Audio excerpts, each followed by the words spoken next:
For more awesome content, head to ystech.org, link in the description. Hey guys, it is Wise from ystech.org here, and today we're going to be doing a little PC part build. So it's a pretty good gaming computer, and especially for the price. Now, what you might be saying is I put out a video not too long ago, and that was from February, but I thought I might as well update it with an even cheaper build that is pretty good with gaming overall. So let's go ahead and see it. So we've got this build here, and it comes to a total of $1,410, which is actually not too bad, and it's relatively affordable compared to the previous builds I put out. Now there's some different options here that are actually inferior compared to the other build from February 22. So this one's around $200 more from February, and you can check out the video. It will be in the top right if you want to click on it. So for example, the CPU in the February one is a bit more powerful compared to the one in this build today. The graphics card also is a bit more powerful than the one in this one today. The case is a little bit better, but overall I still say if you guys need to save a little bit of money, it's still probably pretty good for this build that I'm going to show you guys today. So let's go through the parts individually and see why I've picked them. So the main reasoning for all of these parts is going to be mainly price, and I'd say decent performance. So I haven't chosen the cheapest of the cheap on everything, but I have chosen parts that are relatively cheaper than usual and are still going to give you perfectly good performance in most AAA games and with esports titles especially. So the first part we've got here is the CPU. It's the i5-10400, and it's a 6-core processor. Currently at $223 from First Wave, Extreme PC, PBTech $225, $228 from Computer Lounge. These are really good prices for this CPU.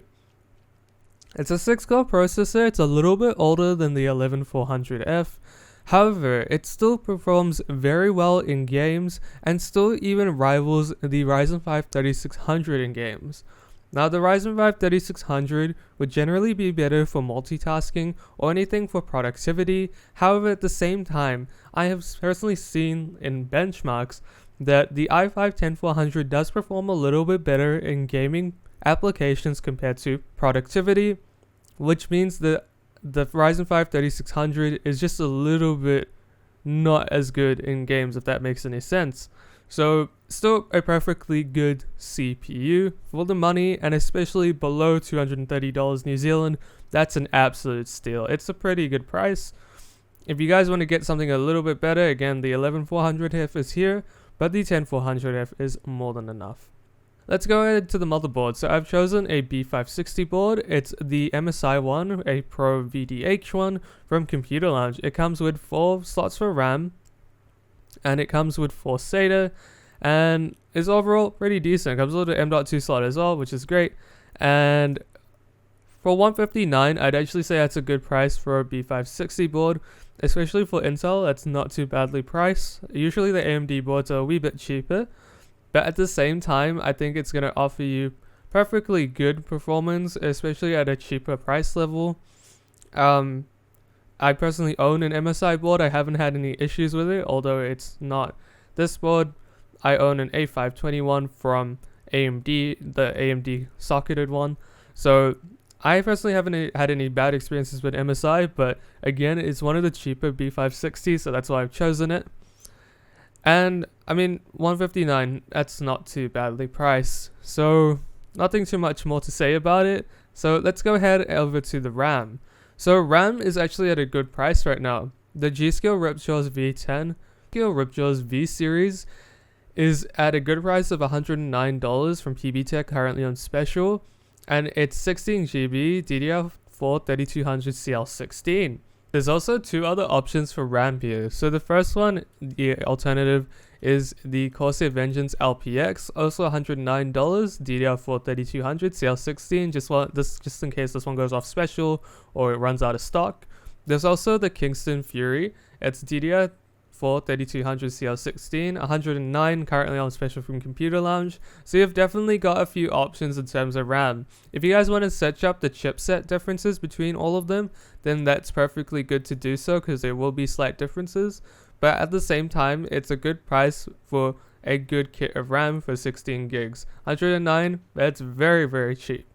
So let's head over to the SSD now. So I've gone with an NVMe drive, and it's a Samsung 980 NVMe M.2 drive, and it comes in at about $95 from First Wave or $95 from Extreme PC. So it's a good SSD. However, the 970 EVO would generally be a bit better.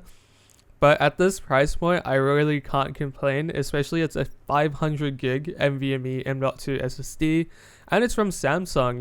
Samsung has pretty good quality products in my opinion and in my personal experience, and I would definitely recommend one of their SSDs to anyone. It just feels like good quality, and at the same time, it feels like you're getting good value for money here. Also, if you need more storage, you can also just put in a hard drive. So there's brand new hard drives and there's secondhand hard drives. So with a brand new hard drive, they're probably around anywhere from $70 to $90 for 1 terabyte drive, depending on whatever specifications you have.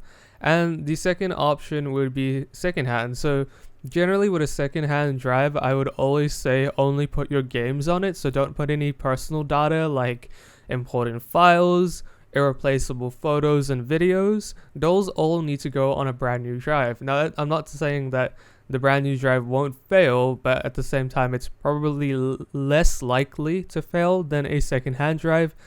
And yeah, that's about it.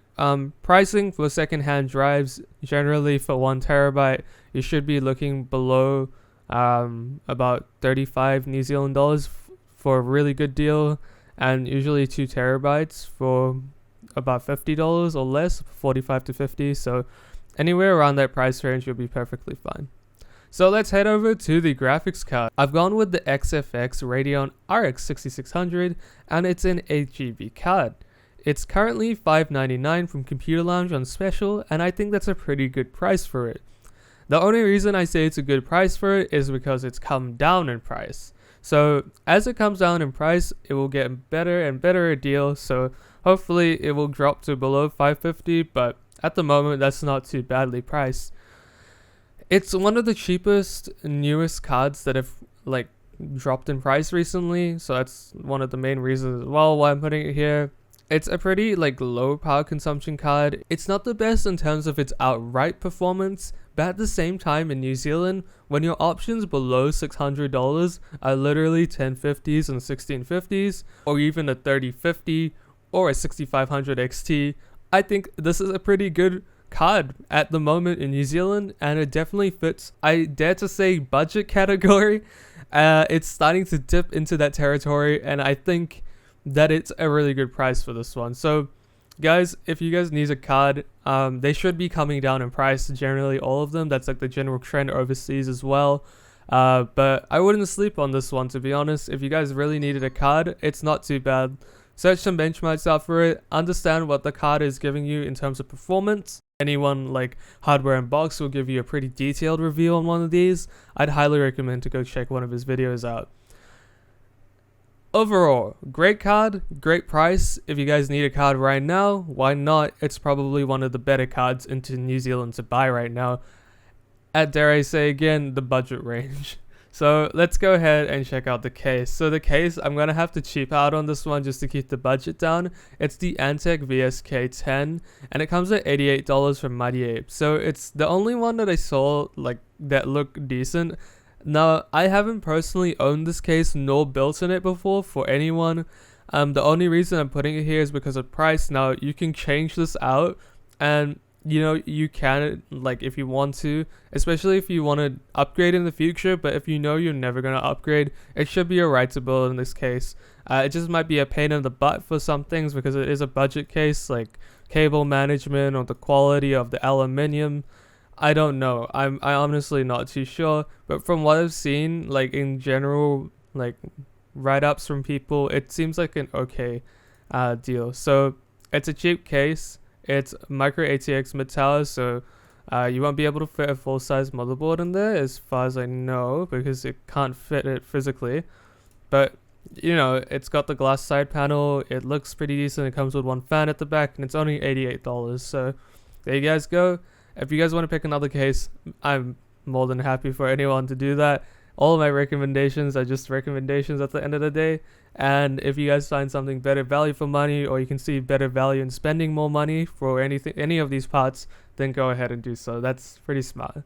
So let's head over to the power supply. So I've gone with the Corsair RMX 550 watt, 80 plus gold certified, a very top of the line power supply at this range. I'd say is one of the best in the world. Like honestly, the RMX series is just top notch. You're getting great components, some of them made in Japan, and I personally own the 750 RMX 750, so I can vouch for it. I can't vouch for the 550 specifically, but the RMX line, from what I've seen and what I've used, it's amazing. It's just an amazing experience. It's really good to work with. It feels high quality in your hands. It's just everything about it just feels very good. It comes in at $138 from Extreme PC, and I'd highly recommend it to anyone. Ironically, it's the cheapest modular power supply at the moment from what I can tell in New Zealand, and that's kind of weird to me because, you know, this is like some of the better quality power supplies that you can get, but at the same time, again, that's the one to go to. So if you guys can't afford that, there is another option. I personally own this one. It's the Silverstone Essential 550 watt. It's $99 from Computer Lounge. I personally got mine for $89, I believe, and I'm using it in a server, and it's been perfectly fine so far. It's working pretty nicely. So this one is not modular, and it's not the best. Like, it's not as good as this RMX one, so I'd probably say spend the extra $39 and get the RMX version, just because it's really high quality, and the power supply is not really something you want to change out very often, and it's kind of a pain in the butt to change out. That's kind of what I mean. So if you guys can splash a little bit more, I'd probably go with this one. But at the same time, if you need just something to just shove in there for now, this will be perfectly good enough. So overall, again, this build, $1,410. This is one of the cheaper builds I've done in a very long time, and I think it actually has pretty decent parts. In terms of quality, they're not the lowest tier parts. Like, I haven't just shoved like a 4-core processor like the i3s or anything like that. Like, it's got a 6-core processor, it's got an RX 6600, which isn't too bad at that price. The 980 is pretty decent, the RAM's not too bad, the power supply is pretty good, and the rest is alright. You know, I think the positives outweigh the negatives for this build, so $1,410, it's really good. And if you guys have been itching to build a computer for a while now and you've been saving up, I'm sure you can swap out some of these things for second-hand parts, and maybe you'll be able to make a really good build. So yeah, I hope you guys have enjoyed that. Make sure you can check out ystech.org for the latest post reviews and much more. I'll see you guys there at ystech.org. But other than that, I hope you guys have an awesome day. Stay safe, stay healthy, and I'll see you guys in the next video. Bye!